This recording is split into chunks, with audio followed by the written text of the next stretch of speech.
Well, it seems that with the whole California water situation, this is not something that's just happened recently. This has been going on for quite a while, and we're going to get into that right now. We're talking water wars. It sounds like ships at sea, But really, it's not. it's in California. It's in California. Let's splash right into this. Dive in. Let's dive in.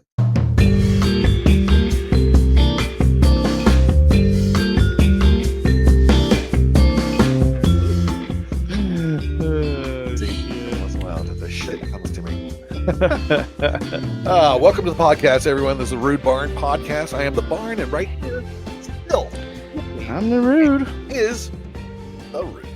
What's happening, y'all? What's happening? Well, there's a lot going on, and we're finishing up. This is the last part of the whole California fire thing, but we're going to focus on the water, which wasn't available apparently to fight these fires, and maybe just a little bit. This will be a quickie. We're just going to do a little quickie here. Should we go down the water hole? Yeah, let's go down the water hole. Let's just dive into that well and see what's in there. So, if you remember years ago, there was a good movie, and I haven't watched this because I just didn't know what it was all about, and never really looked back and thought about it. But there's an old movie with Jack Nicholson called Chinatown, and it means absolutely nothing about what the movie is about. What he's about. And that's probably why he's like, oh, Chinatown. I've been there. I've had wontons and I've had, fortune cookies. That's not it. That's not the Chinatown we're talking about. This Chinatown, 1974. This is worth a watch. I think I'm going to go back and watch this thing because I haven't seen it. But it talks about the water wars that have been going on probably since the late 1800s, I believe. There's disputes over Southern California water at the beginning of the 20th century resulted in LA securing water rights in the Owens Valley. Now that's kind of in the the breadbasket of California, the San Joaquin Valley and everything as well. And it just kind of goes into what has been going on. Here it talks about the plot briefly. In 1937, Evelyn Mulray, Irish private investigator J.J. Gitz, something like that, the trailer husband Hollis, whom she suspects of infidelity. Of course, it's always that. Oh, yeah. And he threatens to sue him after an imposter used him to discredit Hollis, the chief engineer at the Los Angeles Department of Water and Power. He visits the reservoir and sees his former colleague, LA lieutenant. Hollis's dead body is dragged from the water. Okay, so some shit's going on, and it just gets into how Southern California is trying to gather rights to water that's predominantly up in Northern California and things like that. So it's a good one. So this is what it's kind of all about. Watch that. Here is a Wikipedia article talking about the California water wars. And it really is conflicts between the city of LA and farmers and ranchers in the Owens Valley in Eastern California, basically water rights. Mm-hmm. Yeah. Did you ever watch a little recent series called Goliath with Billy Bob Thornton? No, I haven't. Okay. First of all, you should watch the first season and you'd be like, oh, cool. That's fun.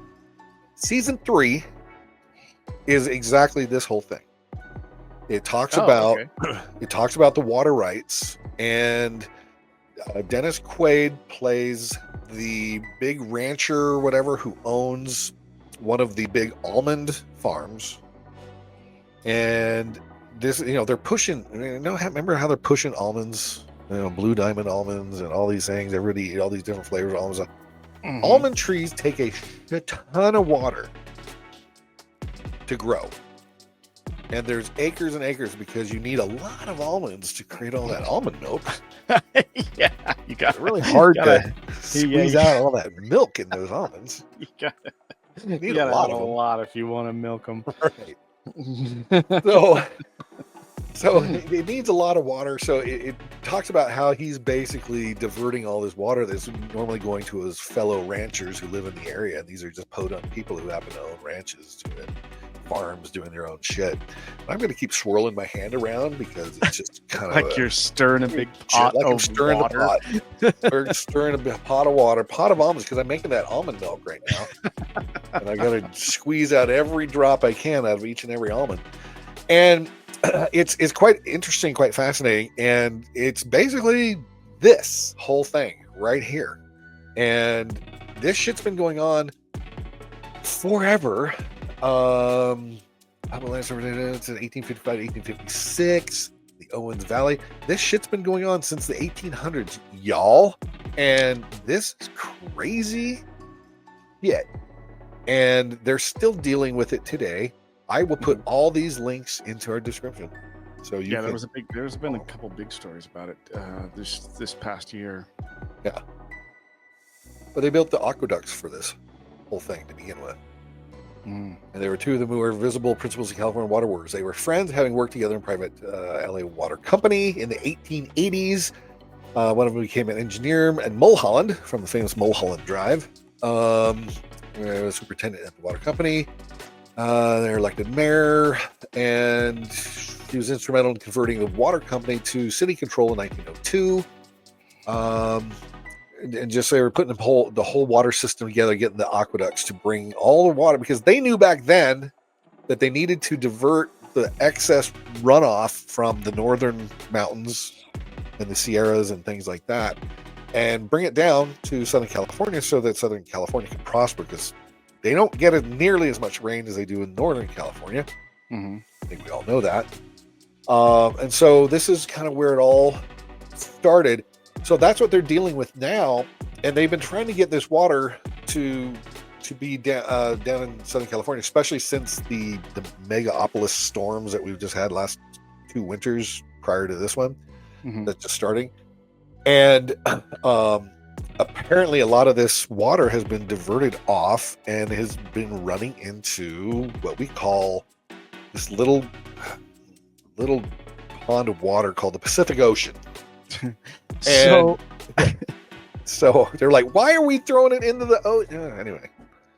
So I heard a story, and I don't know much about this. This is kind of I knew it was a thing, but I didn't know the ins and outs of it. But I heard a story about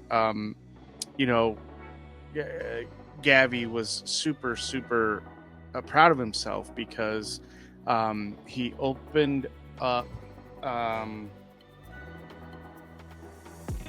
I'm not sure, coffers or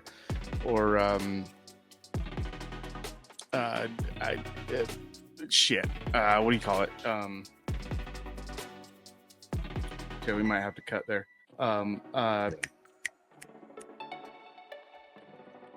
The fucking reservoirs. So I wasn't sure where you're going with that, and I couldn't help it. So didn't Gavi open up reservoirs to and then destroy a few so it could the water could go back to some of those natives and the native lands, and he was super proud of himself for that. Does that have anything to do with this? It may. It doesn't surprise me. I don't know. I can't answer that one for sure. Okay. Have to look that up. Maybe somebody can put in the comments whether that's a actual situation that happened. Yeah, this was a few years Wouldn't ago. surprise me. And he was super proud of himself for it, and he got a lot of praise for it, diverting some of those waterways back to some native lands or something like that, so they could get some more water. Yeah, entirely possible. Yeah, so I wouldn't doubt that at all, and I think that's probably one thing that did happen. But that, things like that is, you've got people with a lot of influence, a lot of money, and a lot of power that wants all that water that he was diverting back to these people, and maybe he was actually doing something good for somebody in California, but he was trying to do something to get bonus points for taking care of the Native American peoples instead of the mass population. And I'm not saying they're not important. That's not what I'm saying. They deserve to have a portion of that water there or something, or figure out a way that it can be distributed equally. Yeah, well, and to the farmers. I mean, because it's I think it's preposterous to limit, or take away. It's not even just limiting. I at first the stories earlier in 2024, I think it was somewhere around spring or summer, something like that. They started limiting them on when they could water. And then on a few farms, they just cut their water off. They said, no more water for you. Yeah. Well, they also, during the droughts, when I was growing up there and went to college and everything else, we were on a odd and even day. If your address was even, you could water on an even day, use water. If you were on an opposite, you couldn't. Things like that. That's been going. That was drought restrictions that they were trying to do. Good, bad, or indifferent, right, wrong, or whatever.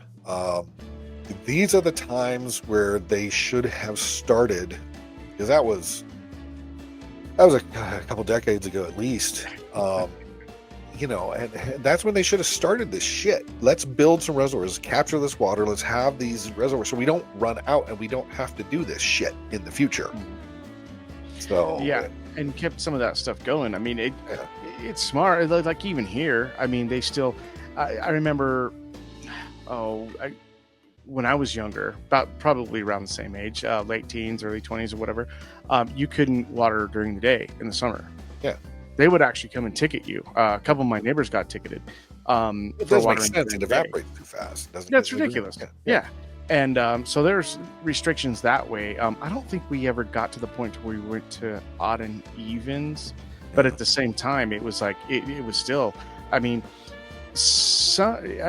in the right, like you mentioned before, like in the right context, restrictions are good if it's serving the good of the people. You know what I mean? Right. And really, if we have to restrict a little bit to make sure we have enough for the summer and enough to fight our fires and enough not to empty our reservoirs, then by all means, let's do it. Yeah. Well, but that again, here we go, and I'm tangenting off to what you're saying. Absolutely, I agree 100%. We should all kind of work together to make this happen properly. Yeah. But when it comes to, we have these, the government doesn't restrict themselves in anything ever. Yeah. And the case in point is now we have a $36 trillion budget debt, and the government's not cutting back on spending. They keep spending more and more and more, and going in debt more and more and more, and putting our kids, great grandkids, and great grandkids into debt for all this. When times are tough, we have to cinch. Okay, so we're not making enough money because times are tough. The economy's bad. We have to cinch up, and we're eating ramen instead of steak. Okay, top ramen, whatever. If the government has having a tough time and all that, they never seem to cut back on spending for any of the government programs. But they'll do that for water. They'll do that for this and make us always. It's always the people that have to suffer. And I think there's a better way. They could plan better. And this is what this is kind of all about with the water wars: is why are we not planning ahead so that we can make sure there's enough for everyone in times of drought, in times of not excess, but minimal. It's minimal. It should be a one win we all win type system. You know what I mean? Yeah. And I'm not saying like it should be socialist, but at the same time, I mean, you use our tax money the way it was intended. You know what I mean? You mean it's not supposed to go all in the pockets of politicians? Right. And that's the thing. It's like, or it's not supposed to go overseas to aid in a bullshit war that's not even anything that we have to fucking do with. That's the thing. I mean, how many I lost count of what the total is of how many billions of dollars we've sent to Ukraine, and then now on top of this we mentioned another 500 million for their elite's retirement. But at the same, so you do that, if all that money, even half of that money would have stayed here and went into our social programs. Or which I don't like social programs, but I know what you're saying. You know what I mean. Yeah. You know, and went to do things to stimulate our economy, we might not be in as bad a situation as we are. And, you know, and some actual good might have came out of this administration. Yeah. Where it was just time after time after time after bad decision after bad decision after bad spending or overspending. It was just ugly, you know. Well, why is it always the government that seems to create all these problems? Because they do. I mean, if things were to happen more organically, more naturally, and we as a society were able to just do business as usual or whatever, you know, they fearmonger, saying something's going to happen, so the market panics and then prices drop or prices rise or whatever, and it all seems to stem out of our government creating the situation, because then they magically seem to have a solution, which is never a solution. It just continues to make things worse. Mm-hmm. Makes things worse for us, not for them, because they're set up. They're high on the hog. Yeah. Mm-hmm. So, you know, this is where this stems not from just this year not having enough when they need it, because they had 2 years. They filled the reservoirs back up to, you know, 100%. They've had a drought for 20 years, and they finally were able to get it 2 winters, able to get that shit filled up, but they couldn't take the excess and fill it up, and all of a sudden they don't have it. Well, they're fighting over this water, and they're wasting it. And like I said before, they had the LA River, which is just basically that cement aqueduct thing built through LA. Mm-hmm. It just takes the storm drain water and everything else out to the ocean, where why aren't we trying to capture it into some sort of reservoir system so we have this extra water? Here's what the media won't tell you about the LA fires.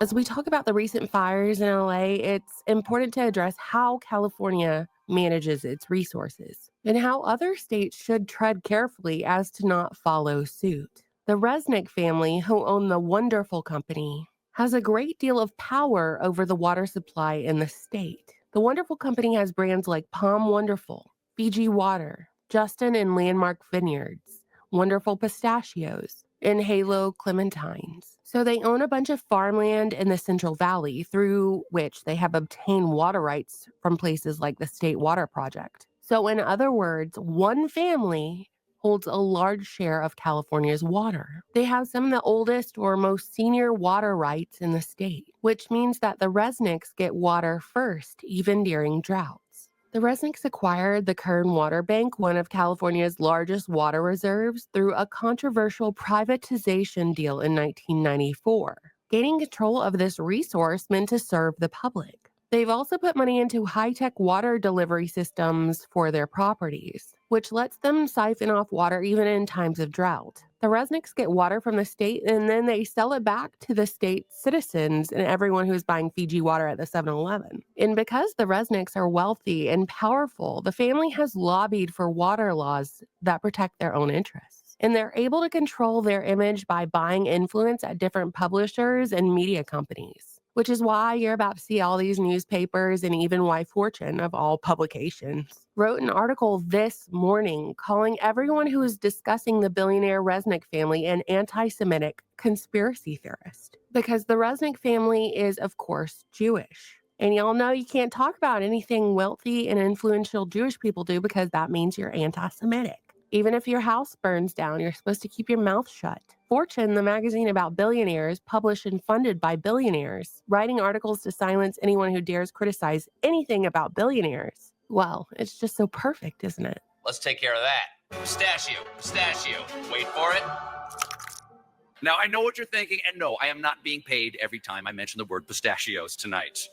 And as for the rest of Linda's wonderful almonds, halo mandarins, and sweet scarlet grapefruits, so red and juicy you'd swear you were biting into the summer sun itself. When we bought Fiji water, people weren't worried about traveling over the ocean and, wasting fuel and blah, blah, blah. Later, it became very important, and people used bottled water as the poster child for, the New Green Movement, whatever, whether you agree with that or you don't agree with that. But the fact that this water isn't available anywhere else on the planet was a good thing to fall back on, because you can't find water this old that has been safe from the pollutants in the air and the ground, like Fiji water. But people were talking about the Resnick family and their dirty deeds long before this fire. For example, in an article from Mother Jones published in August of 2016, it discusses how Lynda and Stewart Resnick have leveraged their agricultural empire in California during one of the state's worst droughts, touching on the public relations efforts by the Resnicks to portray themselves as stewards of the land amidst controversies over water usage and the sustainability of their agricultural practices. Now today, or this week more specifically, I imagine that the Resnick's public relations team is really earning their paycheck. Tell me, why does one couple get to own and control California's water? Do their practices embrace the intent and spirit of the Constitution? In an article from the Gray Zone published in 2018 and titled The Pistachio Wars, how the Resnick snack food fortune is fueling the assault on Iran.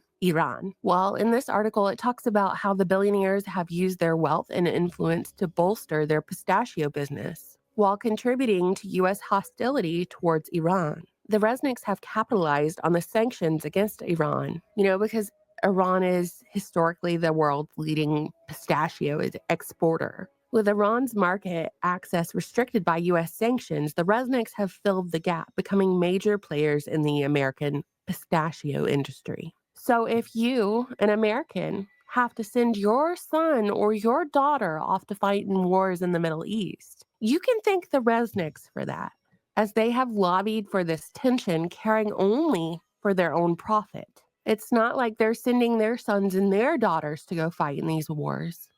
That's something only the wages send their children to go do. You understand? That's how they view you. So they take this water from California that belongs to California citizens, and they withhold and sell it back to citizens for a profit. Then they take that profit and fund Israel and Israeli aggression in the Middle East, giving money to the Israeli military, the IDF, under the umbrella of their nonprofit organizations and foundations. And then they use their mouthpieces through the media to call themselves philanthropists and good people. To me, behaving this way so selfishly, paying various publications to portray you as a steward of the land, while stoking flames both in California and the Middle East, is treasonous, and it's un-American. It's un-American, and it should not be allowed or tolerated. What do you think, internet friends? So here's another article talking about that. The water wars is something definitely you want to get into and look. Forget Chinatown, get the real story of California's most famous water war. This is not something that's just happened. I keep saying that, and why hasn't this been figured out in 100+ years? Mm-hmm. And why haven't we figured this shit out in the last 10, 20 years? We know fires are coming in, Santa Ana winds come in all the time. I don't know when this article was, amid controversy in California. The Biden administration are preparing new water plans. Well, they seem to always be preparing. They're always evaluating. They're always looking at something. They're always doing that, but nothing ever freaking happens. Pull the trigger. Nothing ever happens. This was October. Stuff where it's supposed to be. Yeah, that's ridiculous. Yeah, this is the aqueduct. Okay, this is what runs all the way up to Northern California. This is probably the Owens Valley area here. What does it say? State Water Project snakes in the Central Valley near Los Baños. And look at all the water that does come down. Why are we not capturing that at its end point? Why are there not slight diversions that just take a little bit off and fill a couple reservoirs in this valley here? Oh, they do have one. This one right in here. You can see the offshoots. They should have more of that. Just a little bit can be taken out and still keep those full.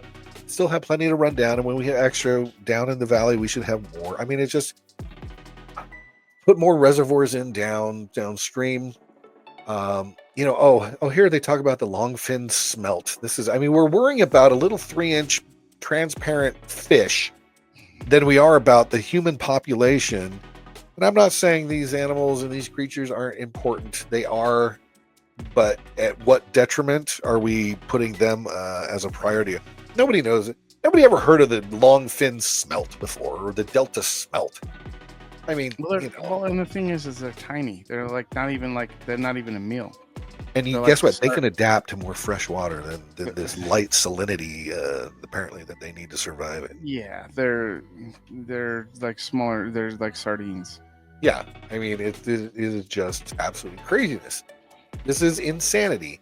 California enjoys healthy water supply, but battles over its use it uses continue to fester. I mean, why? When we have brilliant Mensa candidates like Gavi slick back my hair Newsom, who can't figure out why can we not? I don't think they really want to fix the problem. Right? I mean, but why not? It's so stupid. Well, who benefits from them not fixing it? That's the thing. Who's making the money because they're not fixing it? Yeah. I mean, obviously, the residents of Southern California are not benefiting from it. Yeah, well, that's because Sacramento in Northern California is where the capital is. That's where Gavi lives, and he's from San Francisco, which is just 2 hours away. Mm-hmm. Why does California let billions of gallons of fresh water flow straight into the ocean? Here's this other article. I'm going to put all these in here. That's why we're not talking. This is not bullshit we've been mentioning in the last episode. This is all real. This is shit that's happening. They're letting this water go into the ocean rather than put it where it really needs to go because somebody has it out for somebody else or something. Mm-hmm. I don't know what else to think of it. You didn't pay for it. You didn't donate to my campaign. Therefore, I'm not going to let the water come down to your district. Who knows what it is? Could that be a possibility? Yeah, playing a little political chess with water. That's so stupid. They're letting billions of gallons of stormwater wash out to the sea each year, reports find. If you think I'm lying, read these articles. I'll put them in there for you. We're just keeping this short and sweet, but this is, here's the California Delta smelt controversy. And it's like, oh my God, we are so worried about these insignificant, tiny little creatures that, I don't know what kind of impact they have on the environment in general, but populations of certain species have died out over the years. And guess what? We've still survived. As a planet, not just as a human. I mean, it's survival of the fittest. If these fucking tiny fish can't survive, sorry. I mean, there's 10 pandas left in the world? I mean, if they die off, we're going to be fine.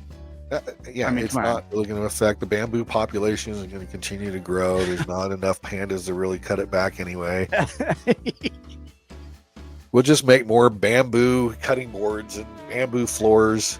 I mean, they're doing. By the way, I said a little bit. They're doing.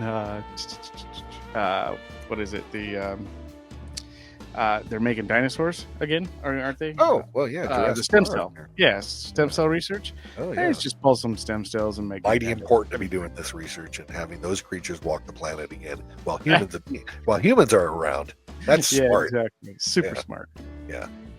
So that's pretty much kind of, I just wanted to get this little short extra of the 3 or 4 part series we've been doing here on the California fires, knowing that we could have mitigated this whole thing. The fires could have been taken care of. We could have had a reservoir full of 117 million gallons, which would have left plenty of them to fight, even to today.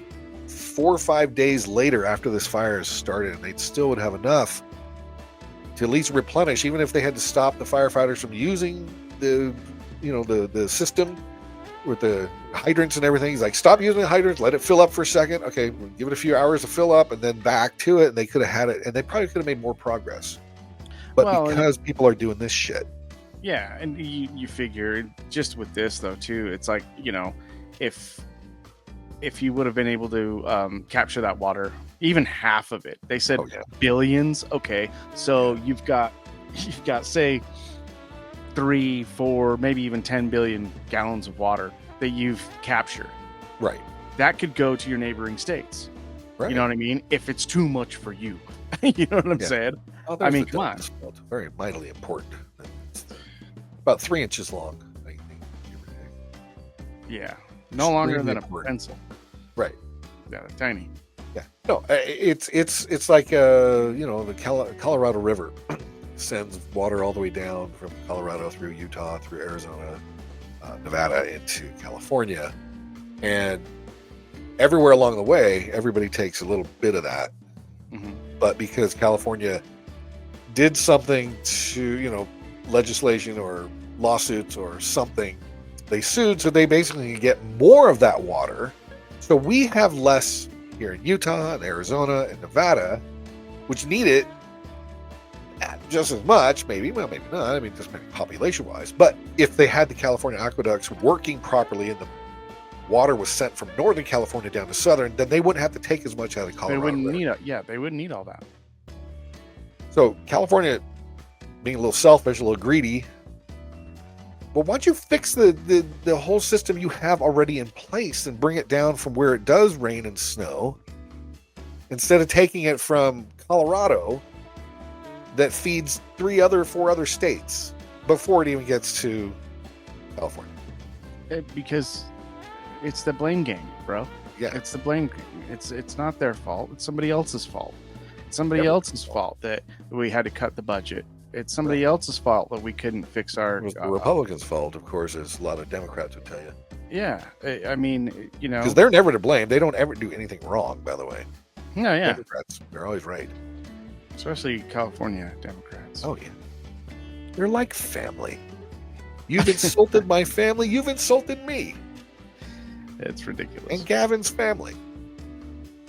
It's absolutely asinine. It's ridiculous.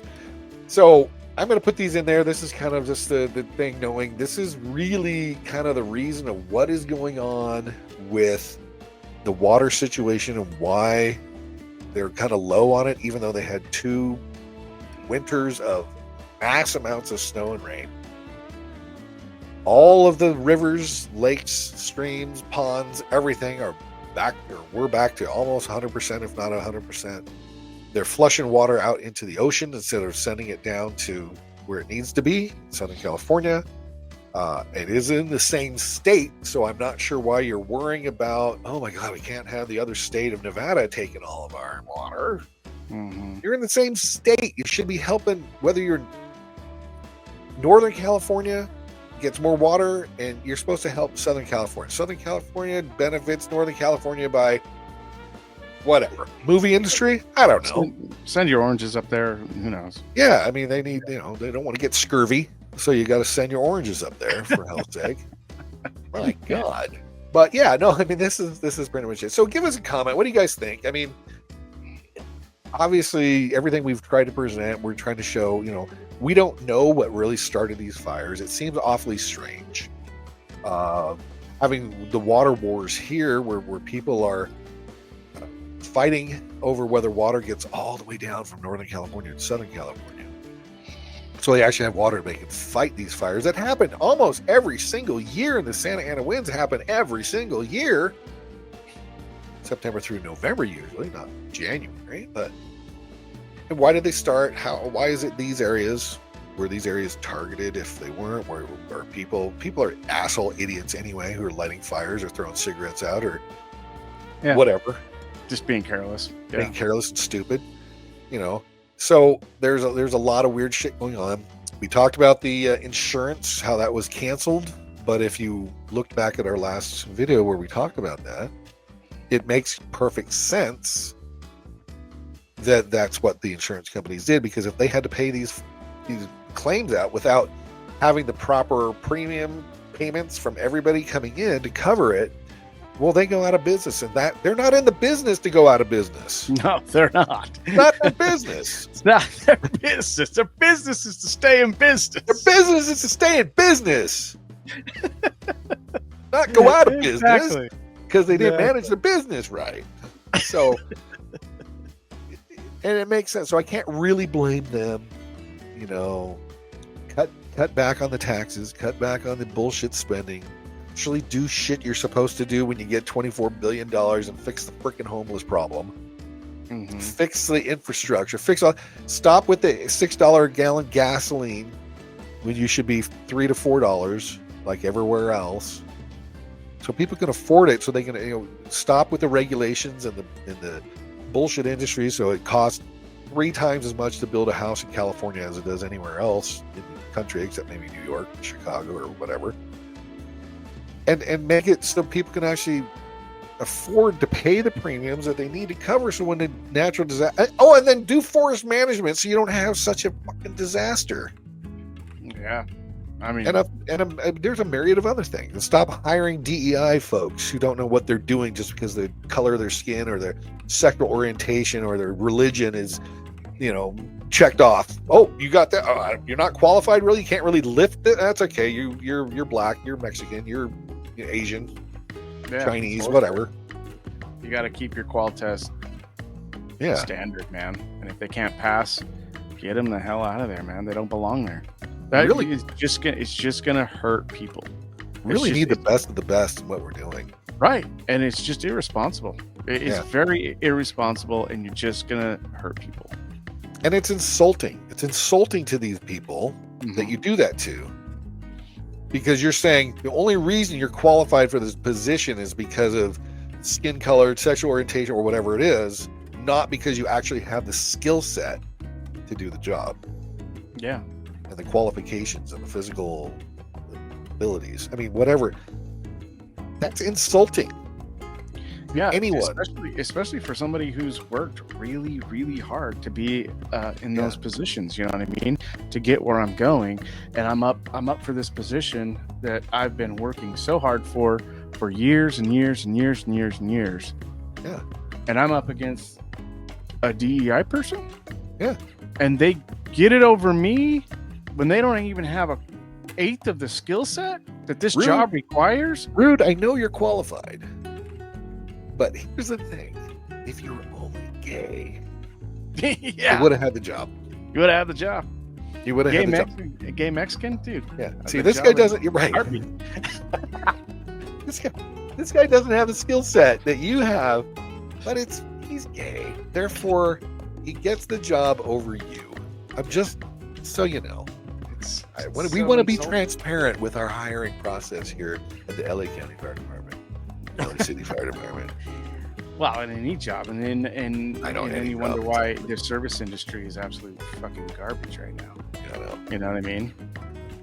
Sorry, it is. Yeah, let's make it merit based, for hell freaking sake. Yeah. Let's pump people up to do better, not to just sit on their asses and expect things to be handed to them. Well, it's just like this though too. You're in that position. You get passed up for a job that you're qualified for a DEI hire, a 0 qualifications. Then where's your mindset after that? Right. Oh, the shit should be handed to me. I'm an entitled person. Is it?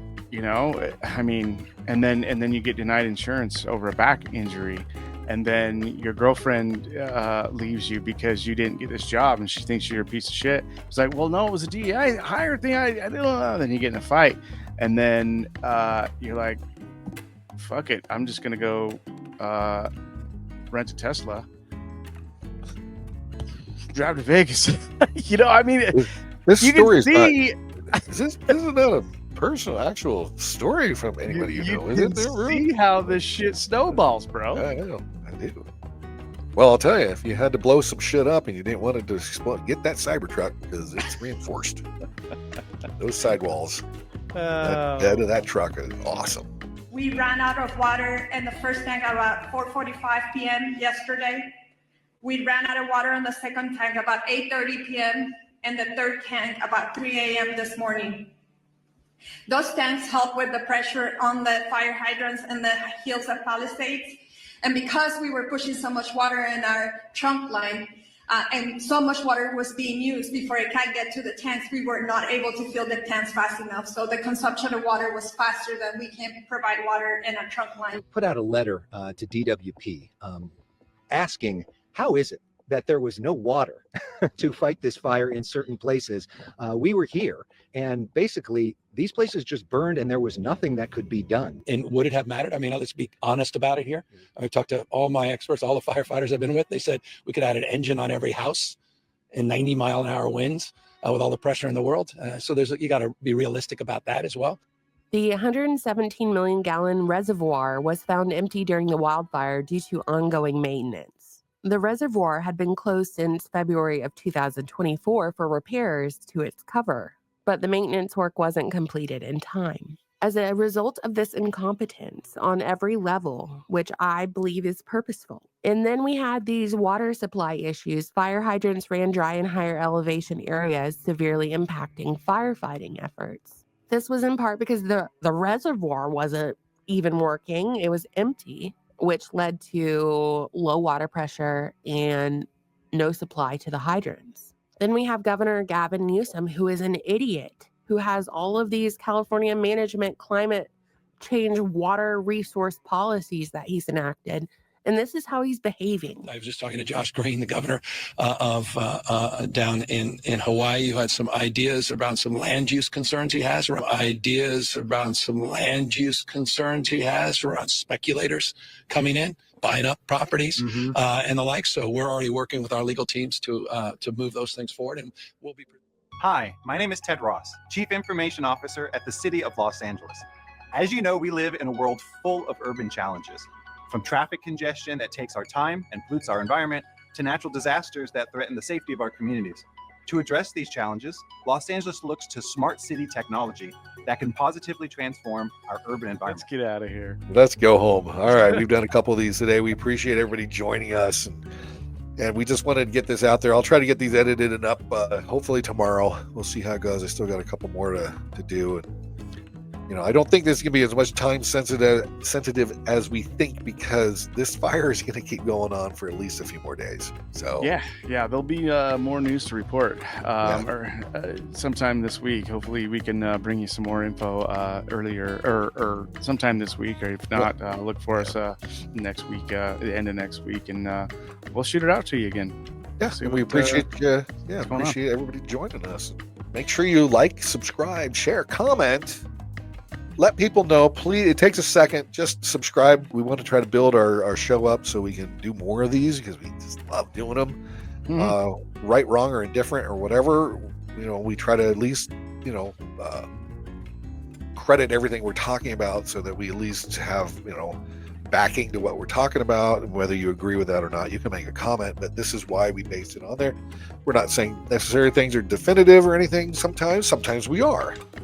But we try to back it up with the links and everything we put in there, and we enjoy hearing comments from people. And like I said, it takes a second to like it. It takes maybe 3 more seconds to scroll up one, go over to the subscribe button, and then hit that. So it's a couple clicks. I know it's exhausting, but if you don't mind doing that, we appreciate it. And then jump on our merch store, dude.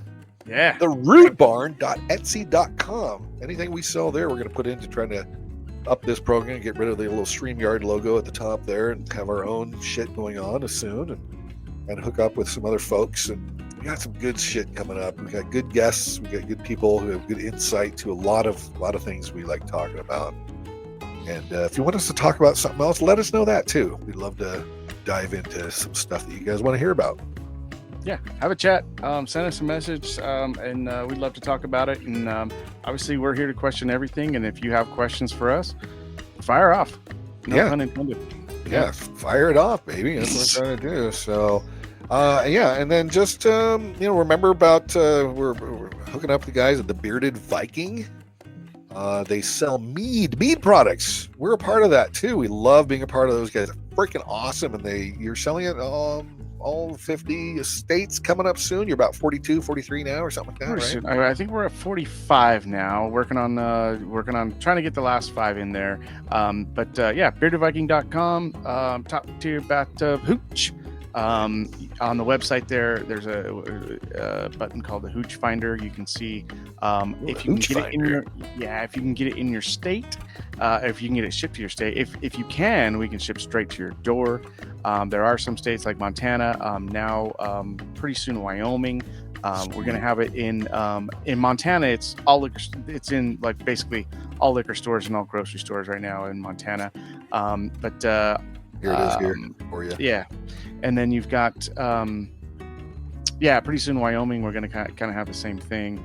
But anyway, yeah, check it out. BearDogViking.com. The new flavors are up and ready to rock and roll and ready to ship.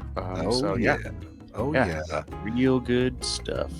Real good stuff. Check them out. Also check out the VOC, the Vikings, Outlaws, and Cowboys. You guys do a kind of a mental health show for vets and whatnot, and talk about all these different things, kind of like stuff we do too as well. Yeah, men's mental health just all around. And we have some great guests on there, and we've even had women on there too. And it just kind of comes down to even had women on there. Even women, yes. And I don't know about that, but okay. Quality, man. Vikings, Outlaws, and Cowboys on Rumble Tuesday nights, 8:00. Check us out. It's a really good time, and it's about taking care of the people that take care of you and taking care of your mental health. So check us out there, and all of the rest of our fam on Rumble, and we can shout out the mics, Dead Red Media, basically, check them out. It's good times. There's some merch. Yeah, get you a mug from our store. Get a shirt. There's still some new hats on fun ones up there. Yeah, these are embroidered, by the way. These hats are embroidered. Oh yeah, they're fantastic. I've got a couple more coming out. I've just ordered a couple samples that should be coming up that just say the Rude Barn, or just say Rude Barn with the flag on them and stuff like that. I think I have them in here somewhere. But yeah, we have stuff for women. We have stuff for guys. We have stuff. Here are the new ones. Yeah, I've got some of these coming out as well. You can't really see it because I don't have the right screen up, but that's okay. But yeah, we got that. I just ordered one of these. I have the flag on it as well, right behind the Rude Barn itself. So we've got a few of those. So those are all, like I said, all embroidered. We got mugs, hats, shirts, crop tops, laptop covers. We have framed artwork put on the wall. I don't know if these people look familiar to you at all, but famous apparently. We have the Trump shirt, fight, fight, fight, when he got shot. Breakfast at Tiffany's stuff going on. Lots of fun stuff. All of this goes to support the show. We don't make much on these at all, just enough to hopefully start able to pay for more of a premium service so we can offer a better product for you guys, because we hope you enjoy it. Stick around and stay with us and share it and let everybody know. Send it out there. If you like what we're doing, we're hoping we're entertaining you. That's what it's all about. Info and entertainment. What we do. Most definitely.